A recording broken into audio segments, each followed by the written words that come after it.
guys, I'm Ash from the Double Countout, back with another episode, ready to review last night's episode of Friday Night SmackDown, hailing from the Wells Fargo Center in Philadelphia, Pennsylvania. Now, we started off with what we normally do with the guys in the arena, coming down to through the parking lots outside, that sort of thing. When we see a quick snippet of Drew McIntyre spotting Damian Priest in the distance, going over and attacking him. This is all stemming obviously from the Elimination Chamber last week, and if you didn't watch our review of that from Jordan last week, definitely go and watch that. Again, then we had a little quick recap of the Elimination Chamber. Then again, if you want to know, go watch our review on that. Probably one of the best shows, one of the most historic, groundbreaking shows WWE has ever done. Randy kicks off the show, Randy Orton. Basically, he calls out to John Cena. But then he also calls out Kevin Owens, saying that he's a jealous man. He's jealous of he's got everything that he's ever wanted. It's just what he wants is never quite enough. He also says then that when he landed Kevin Owens in the ground at Elimination Chamber, only not here would suffice. And this time he heard the voices again, and he wanted to punt his head off his shoulders. And he came with a nice quote saying that he wants to prove McIntyre is only the second greatest hunter in all of WWE. And we get a clip on earlier Tiffany Stratton's having a good conversation with Nick Aldis when Chelsea Green interrupts along with Piper Niven saying that she thinks it's a bit of a joke that she's trying to find, she's being bullied to defend her championship by Michin. This all then sort of escalates, and Tiffany Stratton offers Piper Niven on for a match. Chelsea Green initially says no because she has a match, but Nick Aldis says that he's the general manager of you, he's the boss, he makes the rules, he's made the match official. So that leads us straight into the match. Tiffany Stratton, our WWE Women's Champion, taking on the of the Secret Service for Chelsea Green. Bit of a standard match, I do quite like seeing Piper in action. Don't get to see her an awful lot. This is a quick match. It did basically what it needed to. There was no Chelsea Green at ringside for obvious reasons. She's defending her United States Championship later on in the night. But Tiffany Stratton gets herself a nice little victory. But after she's had her victory, she's attacked by Charlotte Flair. So in the figure leg lock. Obviously this is building up to WrestleMania, so I'm looking forward now to see where we go week in, week out from here. Then we got a nice little bit that I really liked. Nick Aldis with a nice board behind him with all the tag teams on SmackDown. He's basically sort of line for all of them, basically saying how they're all connected and how the tag team division is in such turmoil at the moment. And he tells us that we're going to be seeing a triple threat tag team match for the number one contendership for the tag team titles tonight. But the Street Profits are going to get a shot at DIY next week for the WWE Tag Team Championships. That leads nicely into our triple threat tag team match. It's the Motor City Machine Guns taking on the Deadly, taking on the Lost Garza. Now this match was over way quicker than I would have hoped, because all the teams in here have such amazing potential to do so much more, but they were given such little time. It was over before you could know it. Literally, it was I don't know the official timing, but it seemed some 5 minutes to me. But basically, Deadly got the nicest little schoolboy pin I think I've ever seen over the saving of the Motor City Machine Guns. So the number one contenders now to face whoever wins next week's match are pretty deadly. Then we get a nice little video footage of what happened at the Elimination Chamber with Jade Cargill's return where she came back and attacked Naomi. Now, this segment was kicked off with Bianca Belair in the ring where she says she hasn't talked to anybody, she doesn't know why, what's happened to her, and she wants answers. Out comes Naomi, and she is in like a nice sparkly necklace. The two go back and forth a little while with Naomi screaming around the question with Bianca asking if she did do the attacking, and if she wanted to know why. Both of them practically in tears. They start having a proper little squabble at, which is very unlike WWE because it wasn't just an normal argument. I say something, you say something, both screaming over the top of each other. And it was a bit different. I quite liked it. It came down to Naomi admitting that she did attack Jade Cargill. Now, I suspected this all the way back when, but I thought that Bianca was in on it as well. But it seems like that's not the case.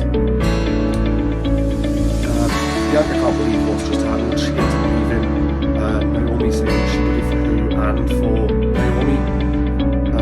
Then Jade comes out. She pulls up a nice SUV, I saw on the screen.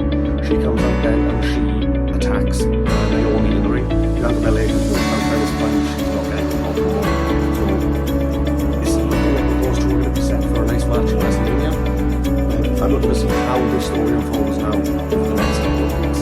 Then we get a nice small snippet, little video package of Lex Luger helping to rehabilitate Lex Luger.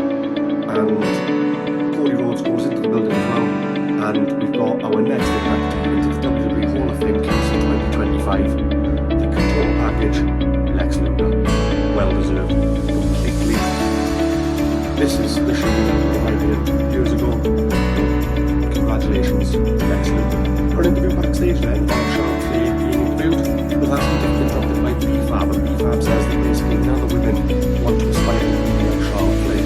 Charlotte Flair obviously takes a little bit of, who runs with this and isn't happy, so she challenges B-Fab to a match next week.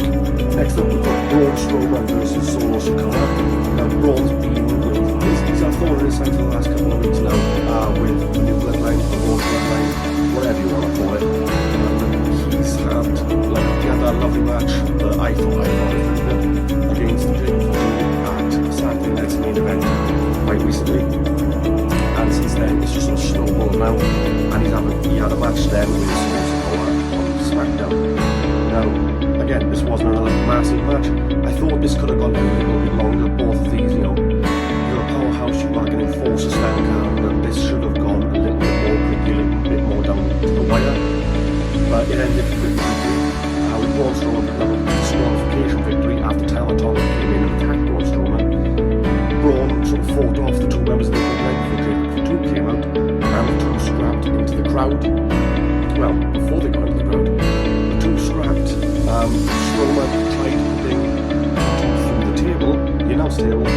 Table didn't give. Fatusa rolls over the top of it. Strowman looks really dominant. Fatu gets straight back up, and then they roll around. Where they eventually work their way over to the protection area, which is where all the boxes are laid out. They climb up onto the top of these boxes, where Strowman then chokeslams and did straight through a couple of tables as well. But the referees then sort of pull them both away.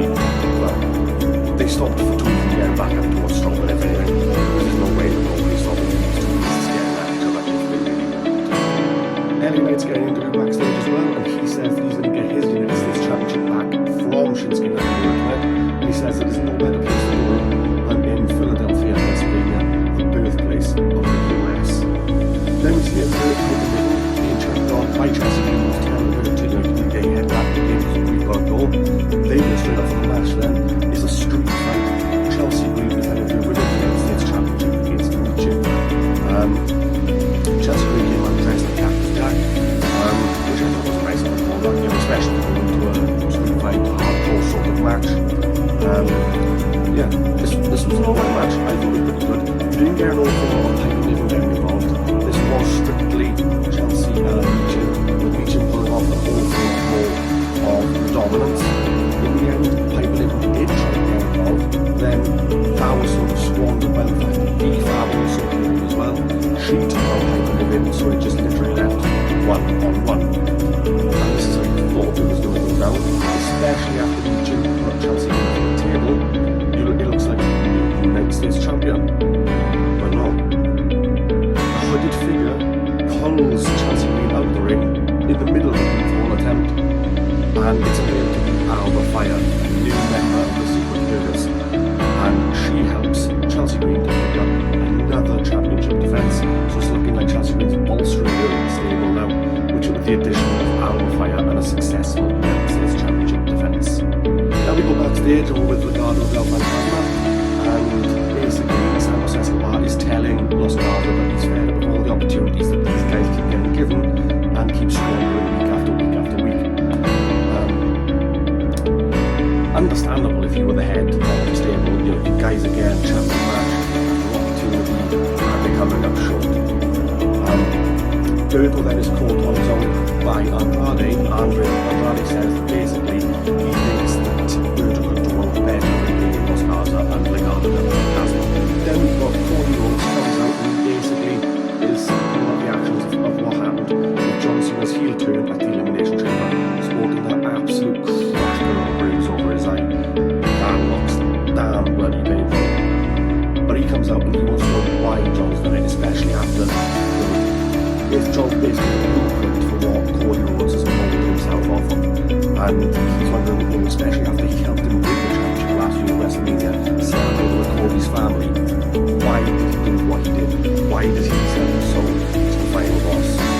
These are questions I really hope are answered as well, because this is the last year of Cena's run with WWE. And the heel turn, it seems to me too little too late, but it depends on how he unfolds the story going forward. Cody says that he's gonna fight, he's gonna do whatever he needs to win the championship again at WrestleMania, and finishes it off with a lovely line of "You want some, come get some." Then we go backstage and we're with General Manager Nicholas, and he's with Miz and Carmelo Hayes. Miz and Carmelo are both saying that they want to have a chance to interview Cody Rhodes or John Cena or The Rock to see if they can get everything that they want in a show that they want to call Mellow Don't Miz TV. I quite like it, by the way. It's cringy, it's punny, I love it. This then is interrupted by Randy Orton for some random reason. He just randomly sticks his head in, and Nicholas makes a random match. The match I think is going to be absolutely amazing. Next week on SmackDown, and we're going to get Carmelo Hayes versus Randy Orton. Next up, we've got a nice little match as well. Too short, too sweet wagon.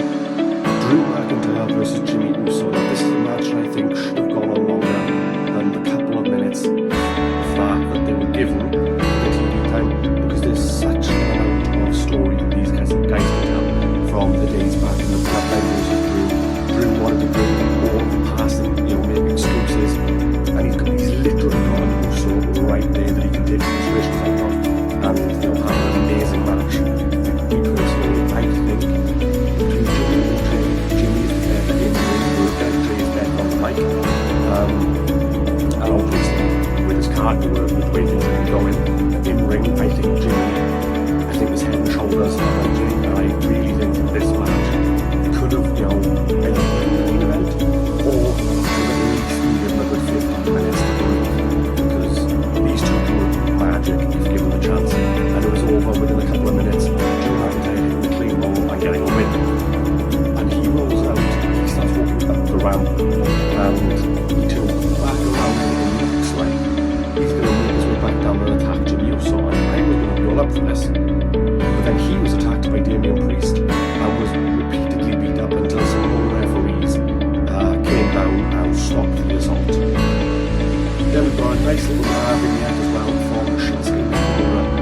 I'm loving these vignettes by Shinsuke. This sort of dark samurai thing I love. I'm a massive fan of the theme that he's got now. I preferred the one that he had between his old one and this one. The one where it sounded a little bit more dark, but it was actually quite catchy. The one they used once on SmackDown a couple weeks back. But I digress. Because all of his speech in Japanese, he's basically saying that there's no better place for LA Knight's dream of the United States champion to die at the birthplace of the United States. Then we've got Byron Saxton interviewing DIY backstage, asking fans of their thoughts on what's going on with the tag team division. I mean, the tag team division is stellar right now, and it is. But he said that they're not worried at the moment about Pretty Deadly, and they focus on next week.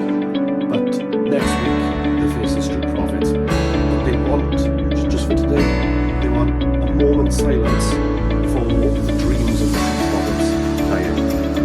So they lowered their heads, ready for a nice moment's silence, and Byron Saxton then tries to put the cameras back down to the commentary team, where Tommaso then puts his hand over the microphone and says that they're grabbing them in silence. What are you doing? And Johnny says, this is so disrespectful. And we're all in silence. It really is. But they put their heads down again. Byron went to do it again. Tommaso put his hand back over the microphone, even though and tried to have the motorcycle cameras come back out. Now we're straight back down to ringside. And now we're on to our final match tonight. It's the United States Championship match. Shinsuke Nakamura defending the championship against LA Knight. Now, I'm quite disappointed with this. They brought LA Knight's old theme back. It's not the electric guitar-y style one. Shinsuke and LA Knight should have much better matches than they have. Both of them have had. And it's quite disappointing to see. I really thought this match would be a lot more than it was. It did go on for a couple of minutes, which was nice to see, but it did end in shenanigans. After a bit of back and forth between the two, Shinsuke tried to get himself disqualified to keep the championship, which is a heel move, something to prolong the feud. But the chair was taken off him by the referee, and as the referee took the chair from Shinsuke, LA Knight went to attack Shinsuke. Shinsuke moved. LA Knight almost attacked him. Stopped himself to go back up in the corner. Shinsuke's got a mouthful of mist ready to go. Blows it towards LA Knight and it hits the referee full on the face. Referee. But with the chair now in the ring, LA Knight does a BFT to Shinsuke Nakamura on top of the chair. Gets a 1-2-3 then from a new referee to bring down. The issue that I've got with this is so you can't disqualify somebody if you can see that the chair shot will ever happen. That is understandable. Yeah, that's fine. But this referee had to be watching the screens to know that he had to come out to the ring. Like, oh, he's down. There's a pinfall happening now. Someone's got to be visualizing the video. He's got to scream to see what's happening. So he would have seen the PFT on the chain, would he not? To know to run out. So why wasn't there a disqualification like straight up? It's just one of those things that's kind of with me sometimes. But either way, LA Knight is now a two-time United States champion, picking up a win defeating Shinsuke Nakamura. So the results from tonight's event, Tiffany Stratton defeated Piper Niven, Pretty Deadly defeated Motor City Machine Guns, and Los Garza become the new number one contenders for the WWE Tag Team Championships. We had Braun Strowman defeat Solo Sikoa by disqualification. Chelsea Green retained her United States Championship in a street fight against EJ. Drew McIntyre defeated Jimmy Uso, and in the main event, we had LA Knight defeating Shinsuke Nakamura to become the new United States Champion. Now, I'm looking forward now to next week. Next week's match is going to be part of the European tour. It's going to be Barcelona in Spain. And the matches so far that we've got confirmed are Carmelo Hayes versus Randy Orton. And we've got the Tag Team Championship match with the Street Profits going against the champions DIY. We've also got BFAP taking on Charlotte Flair. I'm looking forward to next week. We are getting so much closer now to WrestleMania that I can taste it. So that's everything for this week's episode.